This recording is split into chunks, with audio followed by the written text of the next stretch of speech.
सवाल सामने रख रहा हूं जिसका जिक्र मैंने एक बार पहले किया था। मैं ये पूछना चाहता हूं, जैसे मैंने पूछा कि वहां पर कांग्रेस के नेता क्यों जाते हैं ऐसे कार्यक्रमों में, मैं ये भी पूछना चाहता हूं कि ऐसे शोज में आखिर कुछ लोग, कुछ मुसलमान धर्म गुरु बनकर आखिर क्यों पहुंच जाते हैं। आप जानते हैं ट्विटर पर एक ट्रेंड जो है इस वक्त चल रहा है, रेंटल मुल्ला, यानी कि 5-5 हजार में कुछ मौलाना धर्म गुरु का भेष धरकर इन चैनल्स में बैठ जाते हैं। मैं रेंटल मुल्ला तो नहीं कहूंगा, मगर मैं इन्हें टीवी मौलाना कहूंगा। मैं आपको बताना चाहता हूं दोस्तों, मैं जानना चाहता हूं कि जो न्यूज चैनल एक समुदाय को लगातार टारगेट करता रहता है, वहां पर इन मौलानाओं को जाने की क्या जरूरत है सिर्फ 5,000 रुपए के लिए। क्या आप जानते हैं इन्हें 1 घंटे में गालियां सुनने के लिए जो जाते हैं, इन्हें 5,000 रुपए मिलते हैं, उससे ज्यादा नहीं मिलते हैं।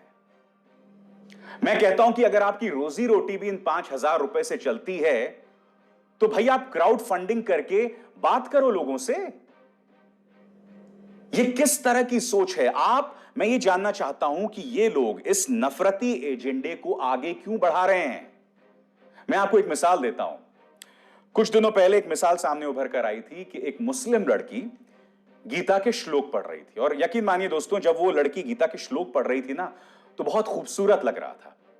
अब एक न्यूज चैनल ने क्या चालाकी की, उस लड़की को बिठा दिया स्टूडियो में और उसके सामने 2 लंबी लंबी दाढ़ी वाले मौलाना बिठा दिए, और उस पूरे 1 घंटे के कार्यक्रम में वो मासूम लड़की तो गीता के श्लोक पढ़ रही थी, और वो दो मौलाना जो हैं बोल रहे थे, देखिए हमारे इस्लाम में ये अलाउड नहीं है, ये नहीं है, फलाना ढिमकाना।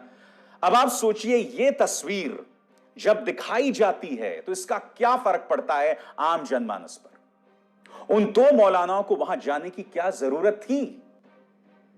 यही तो एक खूबसूरती है ना इस देश की, जहां मुसलमान गीता के श्लोक पढ़ सकता है, जहां एपीजे अब्दुल कलाम को हम अपने माथे पर, हम सराखों पर बिठाते हैं,